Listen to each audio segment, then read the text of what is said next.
warahmatullahi wabarakatuh. Semoga suara saya kedengaran jelas untuk teman-teman semua yang berasal dari berbagai daerah. Mohon maaf apabila suara saya kurang jelas. Saya sudah berusaha untuk semaksimal mungkin agar suara saya terdengar jelas untuk teman-teman semua, sehingga apa yang saya sampaikan semoga menjadi jelas. Untuk informasi, sekarang saya sedang di pondok. Mungkin kalau ada suara-suara yang kedengaran, ada suara lain, ya mohon dimaafkan karena saya sudah di ruangan yang sebenarnya sudah tertutup rapat. Semoga nggak ada suara-suara lain yang turut membersamai kita pada siang hari ini. Kemudian pada kesempatan kali ini mungkin akan menjadi sesi di mana saya terakhir kalinya untuk mempresentasikan beberapa catatan saya selama saya belajar menulis dari sekitar tahun 2016 akhir atau 2017 awal hingga saat ini, yang semoga bisa diambil sebagai pembelajaran, terutama buat saya pribadi, karena bagaimanapun pengalaman adalah guru terbaik kita. Kemudian catatan ini tentunya masih banyak kesalahan dan harapannya tidak diterima mentah-mentah untuk dijadikan sebagai contoh. Barangkali teman-teman di sini juga banyak yang sudah pernah belajar menulis dan mungkin banyak juga yang sudah lebih berpengalaman dari saya. Oleh karena itu, di siang hari ini saya bukan untuk menggurui teman-teman semua, hanya ingin sharing saja berdasarkan apa yang sudah saya alami dari proses belajar mengumpulkan ide, kemudian bisa menulis, kemudian sekarang juga bisa berkesempatan untuk menjadi penulis yang setiap bulan mengisi di majalah Tablik. Harapannya itu bisa menjadi motivasi untuk teman-teman semua barangkali. Kemudian langsung ke materi. Ya, untuk yang pertama, yaitu memang yang pertemuan yang kedua, kita akan membahas tentang artikel dan esai. Kemarin saya juga sudah mendapatkan pertanyaan yang banyak mempertanyakan apa itu artikel, kemudian esai, kemudian apa bedanya. Nah, insya Allah siang hari ini kita akan membahasnya. Kemudian saya menggunakan tagar, yaitu bisa karena biasa. Karena sebenarnya menulis itu kan butuh pembiasaan aja. Karena sepertinya saya rasa tidak ada yang namanya bakat menulis ataupun potensi ataupun kemampuan menulis, kecuali yang memang benar-benar kita meniatkan untuk berusaha untuk menulis. Karena mereka yang juara menulis pun saya kira itu lahir dari sebuah kebiasaan yang kemudian setiap harinya diasah, kemudian setiap ada kesempatan kemudian dicoba, sehingga dari situ akhirnya benar-benar bisa menulis dan membuat catatan-catatan tulisan yang kemudian bisa bermanfaat bagi banyak orang, terutama juga buat dirinya sendiri. Nah, kalau kita lihat di beberapa referensi, kemudian saya berusaha untuk mengumpulkan beberapa referensi yang kemudian paling tidak kita bisa mengenal bahwasanya artikel itu ya bentuk tulisan lepas ataupun prosa tulisan lepas yang berisi opini seseorang membahas secara lengkap tentang suatu masalah yang bersifat aktual dan kontroversial dengan tujuan memberitahu. Nah, ini yang paling penting itu adalah tujuan dari kita menulis itu apa, entah itu untuk memberi informasi atau informatif, kemudian mempengaruhi atau meyakinkan orang, persuasif, argumentatif, atau sekedar untuk menghibur pembacanya. Nah, sebenarnya artikel ini kan memang tulisan yang sangat umum kalau menurut saya. Kemudian, nah kalau kita sering baca ataupun di berbagai media daring kita bisa banyak menemukan, ataupun kalau kita di koran atau di majalah, kita akan menjumpai tulisan yang ada tulisannya di situ, judulnya ada esai, kemudian ada kolom, kemudian ada opini. Nah, dari esai, kemudian kolom dan opini ini biasanya kita sebut sebagai tulisan artikel juga. Jadi artikel itu umumnya, bentuk umum dari tulisan itu namanya artikel. Kemudian jenis-jenisnya atau ragamnya itu ada esai, kolom, dan opini. Kemudian intinya sebenarnya ya tadi, esai ataupun kolom dan opini itu merupakan tulisan yang bertujuan untuk menyampaikan ide ataupun gagasan dari penulisnya. Kemudian kita coba untuk menelaah untuk masing-masing jenis tulisan yang kita sebut secara umum adalah artikel. Paling enggak kita kalau di dunia pendidikan kita pasti mengenal esai, ada esai ilmiah, ada yang bilang artikel ilmiah dan macam-macam lah sebutan, sehingga kita seringkali bingung. Sebenarnya nggak usah bingung dengan apa namanya penjelasannya seperti apa, yang penting kalau mau nulis ya nulis saja, itu kalau prinsip saya.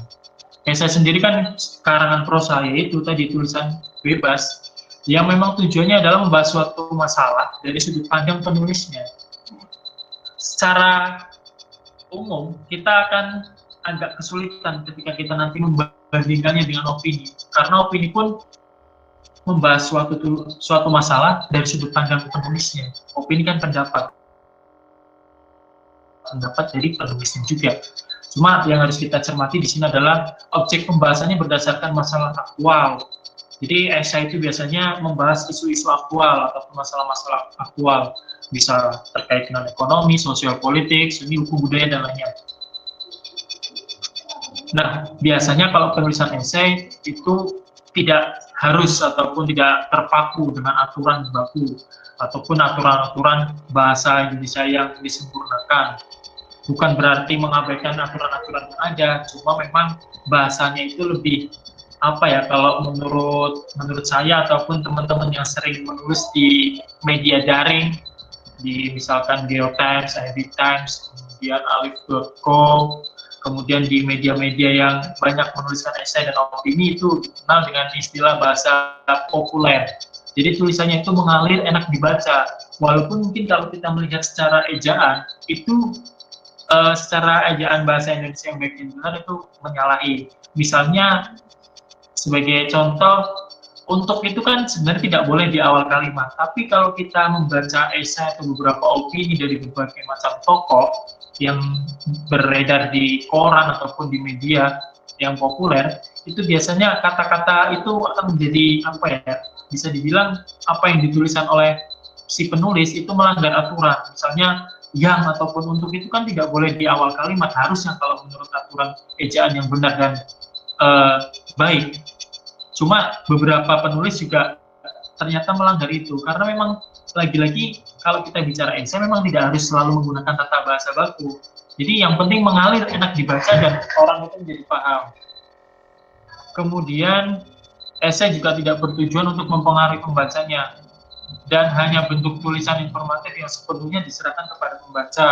Jadi biarkan si pembaca itu menyimpulkan dia mau pro ataupun kontra dengan tulisan kita, itu terserah pembaca. Kita nggak berhak untuk menggiring ataupun menyerahkan tulisan kita, kemudian pembaca menyimpulkannya sendiri dengan apa yang kita tuturkan. Jadi biarkan saja pembaca kemudian menilai tulisan kita, baik itu pro ataupun kontra, terserah. Selanjutnya ada kolom. Nah, kolom ini biasanya sering kita jumpai di koran, baik itu koran yang daring ataupun media cetak. Biasanya di situ banyak orang yang menulis. Nah, kolom ini adalah, kalau di pengertian yang saya cari, yang saya temukan, opini singkat seseorang yang fokus kepada pengamatan dan pemaknaan terhadap suatu permasalahan yang sifatnya mendalam. Jadi kolom ini bisa dibilang mirip dengan esai, cuma pembahasannya itu memang benar-benar mendalam, dalam banget sesuai dengan kapasitas keilmuannya. Makanya kalau kita tahu kolom itu biasanya yang nulis oleh pakar-pakar ataupun tokoh akademisi. Ya pokoknya orang yang ahli di bidangnya, entah itu politisi juga bisa, pokoknya orang yang memiliki keahlian di bidang tertentu, yang membahas suatu permasalahan sesuai dengan apa yang diketahuinya dan dibahas secara mendalam, seperti itu. Dari sini sudah jelas kan perbedaan kolom sama esai. Selanjutnya kita akan membahas tentang opini. Jadi prinsipnya kalau kita menulis opini ya berarti kita mentransfer ide ataupun gagasan kita kepada banyak orang. Ya kalau kita menulis tentunya bisa aja tulisan kita diterima ataupun diperdebatkan. Bisa diterima, bisa tidak dong kalau kita menulis. Ya misalkan kalau kita berpendapat aja nih, misal di kelas atau di ruang diskusi, tentu pendapat yang kita sampaikan, opini yang kita sampaikan bisa aja kan diterima oleh banyak orang, tapi bisa jadi ada sebagian orang yang menolak gagasan ataupun yang kita sampaikan. Jadi prinsipnya sama, opini dalam hal ucapan ataupun opini dalam hal tulisan, sebenarnya nggak ada bedanya. Nah, uniknya kalau kita mau menulis opini berdasarkan pendapat kita, tentu kan kalau kita tujuannya menulis opini, tentu orang ingin sependapat ataupun menaruh respect kepada kita. Tentunya kita kalau menyampaikan pendapat kepada orang, ingin dan pendapat kita didengar oleh orang. Tentu pendapat kita ingin diikuti oleh orang, atau tentu pendapat kita juga ingin dikatakan, wah sesuai dengan apa yang saya sampaikan. Tentunya ketika kita di suatu forum ataupun di tulisan sebenarnya prinsipnya sama. Nah, untuk mendukung opini kita ataupun pendapat kita, tentu kita harus mendasarkan atau harus mencari referensi yang sekiranya orang itu percaya dengan apa yang kita katakan.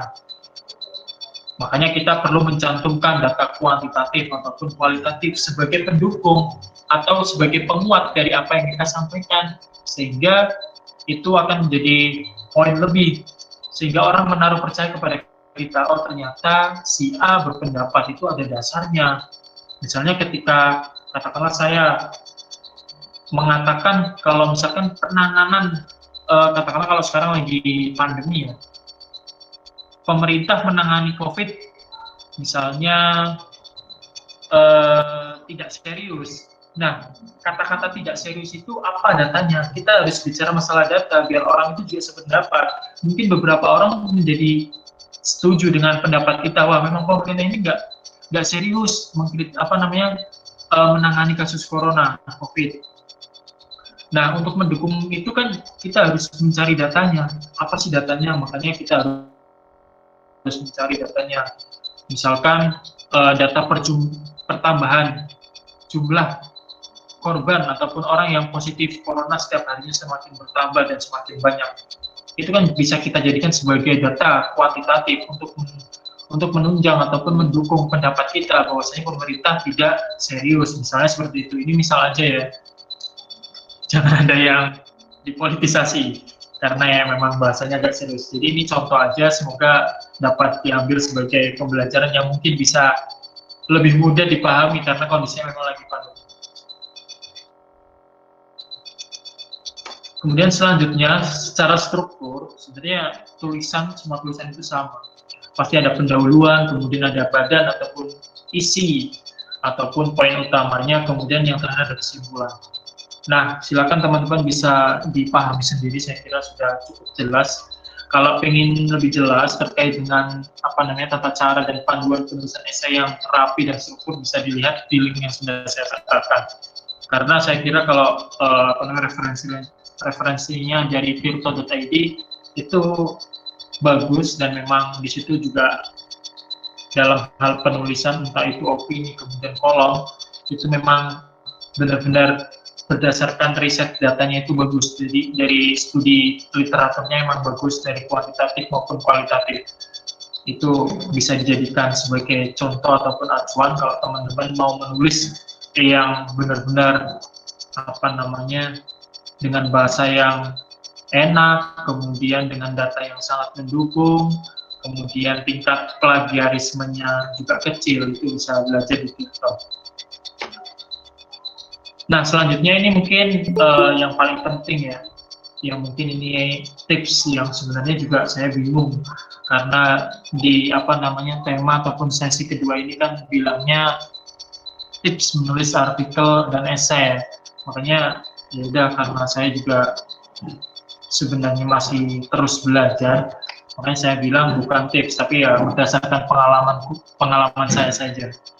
Jadi prinsipnya menulis itu, tanpa banyak membaca mana mungkin perbendaharaan kita banyak, kemudian wacana dalam pikiran kita juga banyak, mana mungkin kita bisa mengerti banyak hal, mana mungkin kita bisa melihat beberapa masalah berdasarkan sudut pandang yang kita pelajari. Maka kita mau nggak mau harus membaca yang mungkin sesuai dengan minat kita, membaca mungkin sesuai dengan apa yang kita pelajari selama kita kuliah, bisa jadi.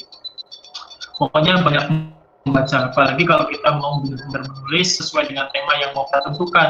Katakanlah mau menulis tentang pandemi COVID-19 juga bisa, ya silakan cari literatur yang mendukung. Mungkin kita nggak harus membaca literatur yang tidak kita butuhkan, ya kita baca yang sesuai aja, dan kita harus juga menulis sesuai dengan ilmuwan kita kalau bisa, karena itu akan memperkuat dari produk tulisan kita. Seperti yang sudah saya sampaikan, kalau kita lulusan agama, lulusan dari misalkan UIN, alangkah baiknya membahas ataupun menulis sesuatu yang berkaitan dengan itu. Kalau enggak, yang memang sesuai dengan minat dan kita menekunnya. Karena itu menurut saya akan meminimalisir kesalahan ataupun reaktif ataupun reaksi negatif dari beberapa orang yang mungkin tidak suka dengan tulisan kita ketika memang terdapat kesalahan. Walaupun manusia tempatnya salah dan lupa, tapi kan kita bisa meminimalkan risiko kesalahan. Makanya sebisa mungkin menurut apa yang sudah kita dalam selama ini, kalau basicnya pesantren ya silakan, kalau mau menulis tentang bahasa, tentang agama, ya permasalahan ekonomi silakan. Kalau teman-teman di ekonomi mau bahas tentang ekonomi itu juga baik. Gitu aja sih. Tapi tidak menutup kemungkinan kalau teman-teman mau menulis perihal tema-tema yang berkaitan dengan isu seperti ini atau penanganan yang itu bisa dijangkau oleh semua teman-teman yang mahasiswa, baik dari jurusan manapun, ya itu oke aja. Yang penting tadi harus banyak membaca ketika kita mau menulis, tetapi memang harus melompat dari keilmuan yang kita dalam selama ini, ya silakan. Yang penting kuncinya tadi harus banyak membaca. Ya udah, cari referensinya, bukunya apa, jurnalnya apa, ya juga tujuan lain untuk menulis ataupun untuk memperkuat argumen kita ketika kita menulis gitu. Kemudian yang tak kalah penting adalah pelajari kembali cara menulis yang baik dan benar. Perhatikan KBBI, jangan sampai kita menuliskan kalimat ataupun kosakata yang tidak sesuai dengan KBBI ataupun UED. Itu nanti gampang lah bisa dicek. Ada PDF-nya juga, kemarin juga sudah di-share. Harapannya diperhatikan lagi. Karena menurut saya kesalahan sedikit itu juga fatal dalam dunia penulisan. Apalagi kalau misalkan teman-teman sudah menulis, kemudian di situ bawa-bawa institusi, baik itu organisasi. Kan ada profil itu biasanya, misalkan saya Abdul Rashid, dari kampus mana, organisasinya apa. Karena ketika ada kesalahan, itu juga kalau misalnya itu malu gitu loh. Masa kesalahannya cuma kecil, tapi itu kan sepele, tapi itu fatal. Misalkan seringkali biasanya yang saya temukan ketika mengoreksi tulisan teman-teman, baik itu opini atau esai, kata di yang menunjukkan tempat sama di yang bukan menunjukkan tempat itu seringkali keliru. Jadi harapannya hal-hal yang sekecil itu pun harus diperhatikan dengan baik, jangan sampai itu dilewatkan. Karena ketika kita mau mengirim tulisan ke media ataupun untuk lomba, itu sangat mengurangi nilai, walaupun kecil tapi itu fatal. Jadinya harusnya langsung bisa dimuat kalau misalkan di media daring nasional dan sekelas misalnya New Times. Itu jadi gimana ya, kalau kesalahan kecil itu seakan-akan memang wah, ini jangan-jangan orang nggak paham cara penulisan yang baik, sehingga harusnya tulisannya itu bagus, berkualitas, nggak diterima ataupun nggak dimuat gara-gara cuma ejaan yang salah sedikit. Nah, gara-gara yang salah itu justru fatal. Akhirnya tulisan kita yang idenya bagus, kemudian keren, risetnya yang bagus, hanya karena typo salah satu tadi saya contohkan, tulisan kita akhirnya tidak dimuat. Kira-kira seperti itu. Kemudian studi literatur seperti yang tadi saya katakan, dari banyak pembaca kemudian kita akan tahu, kita menulis tema tentang misalkan ini ya apa rujukan bacaan, ya apa literaturnya, bisa kita cari jurnal yang mendukung apa, penelitian sebelumnya sudah dilakukan, kemudian yang bisa kita kutip untuk memperkuat argumen kita. Nah, makanya penting untuk memperkuat itu gagasan dan ulasan kita. Kemudian buat kerangka tulisan ini untuk membiasakan sistem. Mungkin teman-teman yang sudah terbiasa menulis nggak perlu yang namanya kerangka tulisan harus, maksudnya ini begitu jalur apa, kemudian bacanya apa, kemudian kesimpulannya apa atau penutupnya apa. Saya kira itu memang harus dilatih kalau untuk tahap awal. Jadi membiasakan biar apa yang ada di pikiran kita itu tersampaikan dengan baik. Pastinya saya yakin teman-teman, karena saya juga pernah merasakan begini. Kita punya banyak gagasan, punya konsep, wah saya punya ide untuk menulis tentang A, katakanlah. Di otak itu sudah runut, tapi gara-gara kita pasti saya nanti ingat kok. Nah, gara-gara kita nggak menuliskan di kerangka ataupun poin-poin apa saja yang mau kita sampaikan, akhirnya kita lupa sehingga sudah jadi tulisan. Coba kalau kita bikin di kerangka tulisan, mungkin akan memudahkan kita. Sehingga apa yang, oh ini, saya mau menulis tentang temanya A, ya udah berarti bahasanya nanti penulisnya tentang ini, bagian isinya tentang ini, kesimpulannya nanti arahnya seperti ini. Jadi kita jadi paham arah tulisannya kemana, seperti itu. Kemudian kata transisi penghubung ini penting. Kata penghubung itu untuk memudahkan si pembaca itu nggak gagal paham. Seringkali kan kita tiba-tiba bahasanya A, tiba-tiba lompatnya ke B. Padahal menurut kita itu ada hubungannya. Gara-gara nggak ada kata hubung, seolah-olah jadi loncat gitu loh. Nah, oleh karena itu harus dihubungkan. Bagaimana agar antar paragraf itu dibaca saling berkaitan dan nyambung, enak gitu. Makanya penting juga gunakan bahasa yang mengalir. Nah, bahasa yang mengalir itu seperti apa ya? Nanti banyak contohnya bisa diakses di berbagai media yang sudah banyak. Kemudian yang terakhir, biar cepat ya, nanti kita banyak diskusi aja karena tentunya akan monoton dan cepat bosan kalau cuma saya yang ngomong. Ya pokoknya gitu aja terus sampai bisa dan terbiasa. Ya kita bisa karena terbiasa. Biasakan, kemudian sabar. Berbagai media juga nggak langsung sekali jadi, kemudian langsung diterima. Saya juga pernah nyoba nulis ke koran, beberapa kali, mungkin 5 kali lebih kayaknya itu saya menulis ke koran itu ditolak. Kemudian pada suatu kesempatan akhirnya saya banyak belajar, kemudian mencoba memahami gaya penulisannya seperti apa, kemudian strukturnya bagaimana. Ketika sudah paham melihat pola penulisannya seperti apa, ya akhirnya bisa juga kok nembus di koran gitu. Untuk selanjutnya, ya ini yang akan saya sampaikan. Jadi kenapa kita harus menulis? Saya tekankan di sini di kata-kata saya. Jadi pada akhirnya waktu dan ruang kita untuk berbicara itu sangat terbatas. Saya yakin teman-teman di sini waktunya terbatas dan saya juga yakin teman-teman semua tidak memiliki banyak kesempatan untuk diundang sebagai pembicara. Tetapi bukan tidak mungkin ketika teman-teman punya waktu yang sama, tetapi teman-teman menulis. Kemudian ide dan gagasan kita bisa menyebar ribuan bahkan jutaan kepala tanpa lekang oleh waktu. Meski kita mati, kebaikan yang pernah kita tuliskan akan senantiasa hidup dan menghidupi.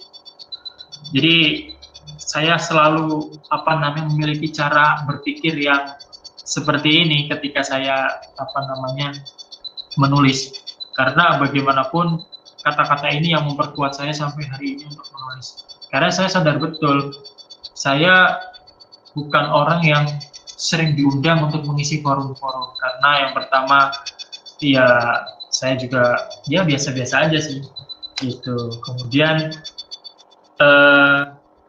ya saya ingin mencari ruang-ruang tertentu yang menurut saya kebermanfaatannya, menurut saya ya, itu bisa lebih banyak saya dapatkan daripada saya berbicara di depan banyak orang. Ya misal sebagai contoh, untuk hari ini saja, misal yang mendengarkan saya ngomong kan sedikit. Maksudnya nggak terlalu banyak, tapi itu saya kira semoga bisa bermanfaat. Nah, katakanlah misal kalau saya ngomong yang mendengarkan saya 100 orang. Tapi ketika saya meluangkan waktu saya untuk menulis, bahkan sampai puluhan ribu orang. Dan itu pastinya kan informasi ataupun gagasan yang saya sampaikan bermanfaat juga buat ribuan orang tadi. Ketimbang saya berbicara. Tapi bukan berarti saya mengatakan kalau berbicara ataupun sharing seperti itu tidak bermanfaat, tidak. Cuma alangkah baiknya, karena memang ruang dan waktu kita itu terbatas, teman-teman. Oleh karena itu, teman-teman harus mencari jalan-jalan kebaikan yang lain untuk bisa sehingga kebermanfaatan itu bisa dirasakan oleh lebih banyak orang lagi. Barangkali itu saja yang dapat saya sampaikan, kurang lebihnya mohon maaf. Silakan saya kembalikan ke moderator untuk bisa melanjutkan sesi ini. Terima kasih. Kak, bagaimana cara agar kita tidak plagiat terhadap literatur yang kita baca?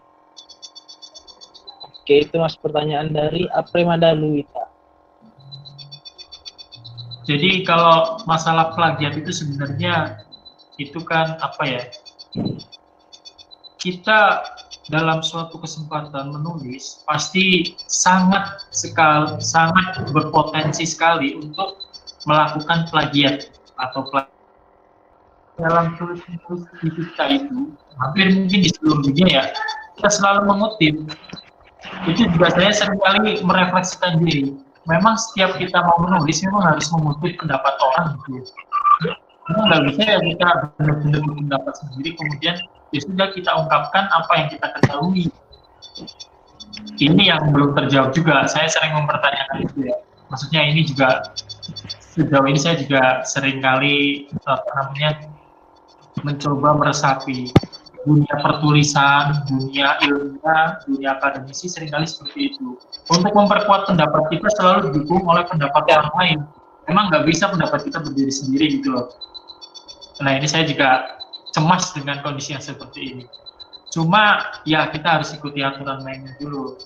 Jadi kan pasti kalau kita menulis, misalnya saya menulis, saya itu pasti paling enggak saya mencari sekitar 5 lebih lah jurnal untuk mendukung pendapat atau tulisan saya.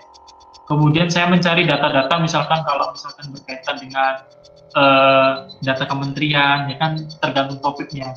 Kalau misalkan saya menulis tentang anak muda itu kemarin saya mencari datanya ya dari ya saya cari aja misalkan milenial PDF gitu kan, itu kan pasti data yang muncul kan keren-keren semua dari beberapa kementerian. Kemudian misalnya tentang internet itu ya juga dari Kominfo juga ada, data dari riset lembaga swasta ataupun instansi yang melakukan riset itu kan juga banyak. Ya sudah dari riset itu kemudian saya kutip hasilnya seperti apa, kemudian saya interpretasikan untuk mendukung opini ataupun pendapat saya. Yang jelas kalau bisa ketika kita menulis itu kita benar-benar megang referensi ataupun acuan yang mau kita jadikan sebagai rujukan ataupun sebagai penguat dari tulisan kita biar kita nggak jadi plagiat gitu loh kan seringkali kalau kita nggak menyandingkan apa yang menjadi rujukan kita takutnya ya sudah kita ambil dari tulisan itu kemudian kita lupa mencantumkan ya. Dan yang paling penting, saya sih paham sepertinya arahnya. Kan seringkali kita kalau mau nulis biasanya nyari referensi di internet untuk mendukung beberapa opini kita. Dan seringkali juga bahkan nggak jarang atau seringkali lah itu kita mengutipnya langsung, jadi tanpa diparafrase. Jadi memang bahasanya langsung copy paste gitu. Kalau saran saya cobalah kita itu kalau mau mengutip ya cukup di data-data aja, kemudian selebihnya kita tafsirkan sendiri atau kita interpretasikan sendiri. Kemudian kalaupun ada beberapa interpretasi dari tulisan lain yang mau kita jadikan referensi atau rujukan, coba dibahasakan dengan bahasa yang berbeda. Seperti itu saran saya. Dan menurut saya itu it's okay aja lah, nggak masalah. Selagi kita nggak copy paste bener-bener ya udah dipindahkan aja. Kalau bisa interpretasinya ditambah ataupun dikasih kata-kata yang lebih banyak lagi sehingga benar-benar tidak sama. Saran saya sih seperti itu. Gitu. Udah menjawab apa belum? Nah, gimana Apremada, sudah jelas penjelasan dari Mas Abdulnya? Nah, mungkin menyambung nih Mas pertanyaan dari Apremada nih. Silakan. Tentang plagiarisme kan? Plagiat. Apakah ada standar apabila tulisan kita itu dipublikasi, Mas? Untuk dipublikasikan, apakah ada standar minimal plagiat itu? Berapa persen gitu? Iya, berapa persen gitu? Kayak skripsi aja. Gitu sih, minimal plagiatnya 30% gitu. Kalau untuk diterbitkan dipublikasikan, apakah seperti itu juga, Mas? Kalau sejauh ini sih nggak ada syarat-syarat seperti itu ya. Jadi kalau di dunia misalkan nulis opini ataupun essay, kalau kita merujuk ke pendapat orang lain itu, ya sudah, kita benar-benar merujuk pendapat dari orang ataupun akademisi, ilmuwan yang kita rujuk pendapatnya, yang benar-benar kita rujuk, kemudian kita taruh rujukan tersebut, pendapat orang tersebut di tulisan kita, yaitu benar-benar kita merujukkan namanya. Nah, kalau standar seperti itu nggak ada, jadi biasanya sih seringnya seperti ini aturan di dunia esai ataupun apa namanya artikel, kemudian opini. Seluruh tulisan yang kita kirimkan ke redaksi itu semuanya murni tanggung jawab dari penulis. Jadi ketika nanti suatu saat, katakanlah misal, naudzubillah, semoga nggak kejadian, ada orang yang komplain bahwasanya, wah itu tulisan saya, plagiat itu orangnya. Nah, yaitu nanti yang akan berurusan ya kitanya langsung dengan orang yang kita apa namanya plagiat, orang yang tulisannya kita plagiat itu, gitu sih paling. Oke, intinya kita nggak lupain referensi dari mana kita ambil kata-kata yang kita tulis ulang, gitu ya, Mas ya. Ya sebut aja menurut ini seperti itu. Nggak apa-apa lah. Nah, untuk menghindari plagiat itu tadi, kita tulis ulang dengan prafarase ya, Mas ya. Iya. Nah, mungkin boleh Mas kasih sedikit tips mengenai prafarasenya, Mas. Bagaimana caranya supaya tidak sama dengan apa yang kita kutip gitu, Mas? Kalau tips dari saya sih ya pokoknya diubah jangan sama. Kalau misalkan kata-kata yang kita kutip itu misalnya kata-katanya aktif, ya sudah kita bikin yang pasif misalnya seperti itu. Gitu sih paling. Ya pokoknya jangan dibikin sama, dibikin beda aja. Nah, syukur-syukur kita baca dulu nih tulisan yang mau kita kutip, kemudian kita tulis, poinnya tetap sama, tapi dengan bahasa kita aja. Nah, kebiasaan kita itu biasanya terpaku dengan tulisan orang lain, sehingga seringkali kita menengok, sehingga akan jadi sama akhirnya. Coba kalau kita ya udah bebaskan apa yang ada di pikiran kita, ya udah kita tuliskan aja. Gitu sih paling. Pokoknya jangan terpaku sama tulisan yang mau kita rujuk, walaupun mungkin bahasanya sama ya. Ya coba kita tangkap sesuai dengan pemahaman kita, sesuai dengan bahasa kita aja. Gitu. Oke. Nah, ini ada dari Intan Leilatur. Pertanyaannya, selain Google Scholarship, apakah ada sumber lain yang bisa menjadi rujukan untuk mendapatkan referensi jurnal atau artikel? Mungkin nih dia bertanya websitenya, Mas. Selain scholarship, ada yang lain? Bentar, saya pahami dulu.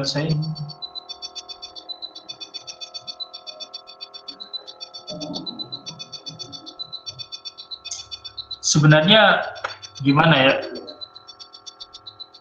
Prinsip menulis itu kan ya sudah, kita gagasan kita dulu nih kita tuangkan, gampangnya kan gitu kalau menurut saya ya. Ini menurut saya. Kemudian kira-kira untuk mendukung tulisan saya itu butuh data apa? Nah, kemudian dicari, boleh buku, boleh jurnal, boleh data-data dari kementerian yang berdasarkan riset, boleh juga dari data-data instansi swasta atau instansi swasta dari luar negeri, silakan aja. Kan itu kan untuk mendukung tulisan kita, untuk memperkuat pendapat dan argumen kita. Nah, ya sudah, cari aja. Kalau saya kira nggak ada kira-kira harus mendapatkan jurnal atau artikel dari mana. Ya menurut saya tinggal googling aja sih, sekarang banyak seriusan. Saya itu memang gimana ya, Google itu udah terlalu pinter soalnya. Jadi kalau misalkan saya mau menulis tentang milenial nih, saya tinggal cari aja nih, misal. Ya udah, saya langsung PDF, kemudian kan akan muncul tuh banyak tuh biasanya. data generasi milenial Kementerian Pemberdayaan. Gitu sih paling kalau menurut saya. Bentar saya contohkan.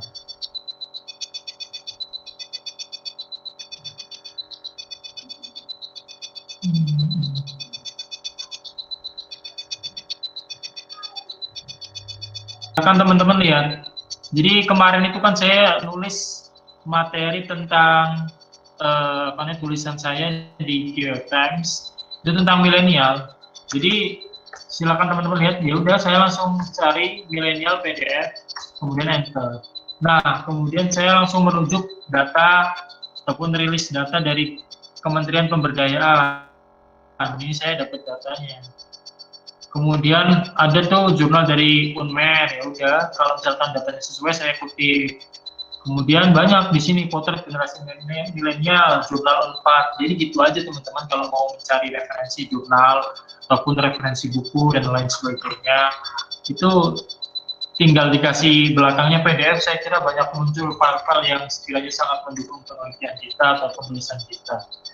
Kayak kemarin saya nulis ini juga, milenial dan ancaman radikalisme, saya tulis ke majalah Tablik, kemudian saya enter.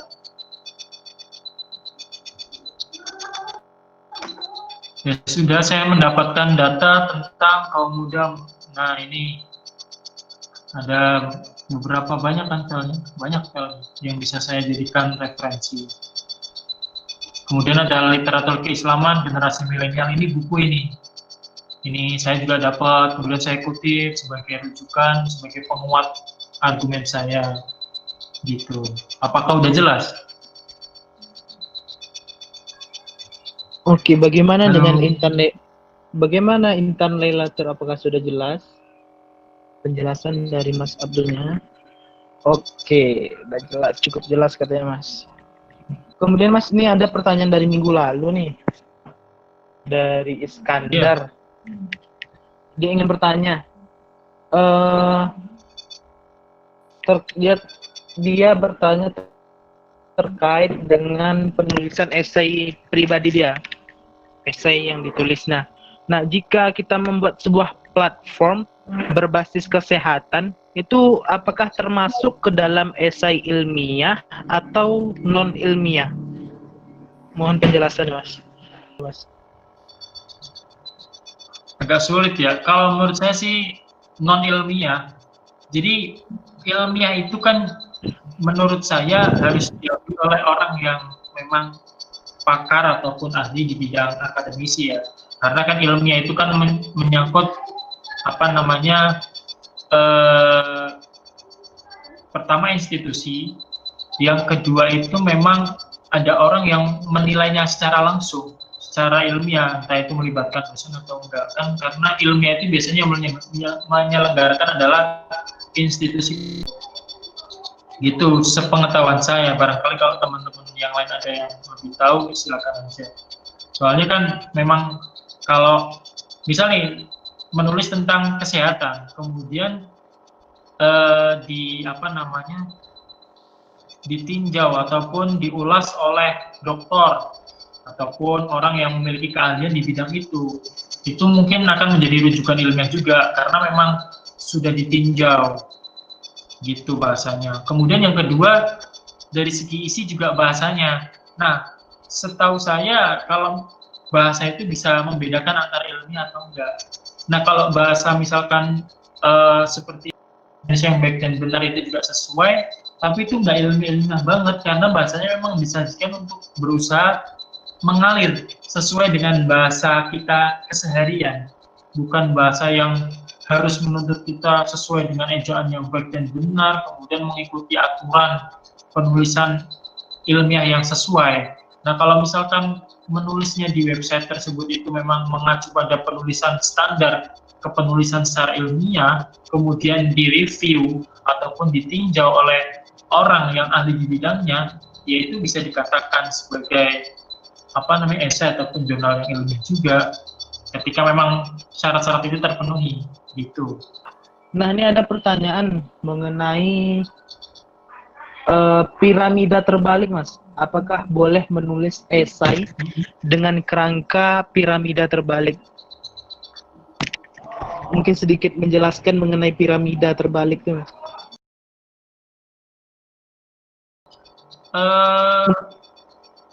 Jadi kan itu sebenarnya kembali ke apa namanya definisi dari esai ataupun opini sendiri kan. Jadi esai ataupun opini itu kan sesuai dengan karakteristik ataupun cara penyampaian si penulis. Jadi tiap-tiap penulis itu memiliki karakteristiknya dan memiliki keunikan masing-masing dalam menyampaikan gagasannya. Ya silakan saja kalau mau menggunakan cara itu. Lagi pula cara itu kan memang apa namanya ya sah-sah saja. Kan kalau kita belajar paragraf kan juga seperti itu kan, ada yang cara penyampaiannya memang pertama umum dulu, kemudian spesifik, atau spesifik ke umum dulu. Yang jelas sebisa mungkin semakin apa namanya di awal itu kan biasanya tetap umum, kemudian dia sampai akhir itu benar-benar mengerucut, kemudian umum lagi. Jadi sebenarnya ya fleksibel aja, cuma memang intinya di awal itu biasanya nggak langsung spesifik juga kan, makanya tetap kenapa harus di awal itu biasanya kan memang yang umum-umum dulu. Ya memang lebih tepatnya pakai piramida terbalik itu yang bagus, apalagi buat kolom ya terutama. Kolom itu rata-rata semuanya seperti itu. Jadi benar-benar yang pertama itu umum dulu, semuanya umum, data-data yang umum disampaikan, kemudian benar-benar mendalam, detail, kemudian sampai benar-benar mengerucut ke akar masalahnya, kemudian yang terakhirnya adalah kesimpulan, gitu. Barangkali penjelasan saya bingung atau sudah cukup jelas? Oke, kalau menurut saya sih sudah cukup jelas ya, Mas ya. Pertanyaan dari Afif, semoga pertanyaan dari Afif cukup terjawab oleh Mas Abdul Rashid. Nah, berhubung sekarang sudah menunjukkan pukul 3 dan waktu apa namanya meeting kita hari ini udah habis juga kan, dimulai dari jam 2 udah 1 jam. Nah, sebelum ditutup Mas, mungkin boleh closing statement-nya Mas dari Mas Abdul Rashid. Bentar, oke. Saya mau sampaikan ini aja ya di closing statement, bayangkan beberapa tulisan saya yang dimuat, barangkali bisa menginspirasi teman-teman. Jadi kenapa saya menulis itu, karena memang yang pertama yang sering saya tekankan, bahasanya ketika kita menulis itu benar-benar manfaatnya itu buat banyak orang. Bukan cuma untuk kita sendiri. Ini ada tulisan saya, kalau teman-teman cari ada generasi milenial untuk Indonesia emas. Kelihatan ya?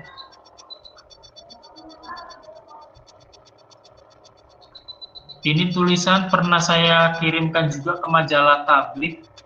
Saya nggak tahu majalah Tablik itu berapa eksemplar kalau nyetak. Ya semoga kalau nyampe ribuan eksemplar ataupun belasan ribu, semoga itu bisa bermanfaat juga buat belasan ribu itu orang yang membaca. Kemudian saya tambahkan, kemudian saya sedikit elaborasi tulisan yang saya di majalah Tablik tersebut, kemudian saya kirimkan ke sini dengan apa namanya literatur yang berbeda, tetapi inti tulisannya masih agak mirip.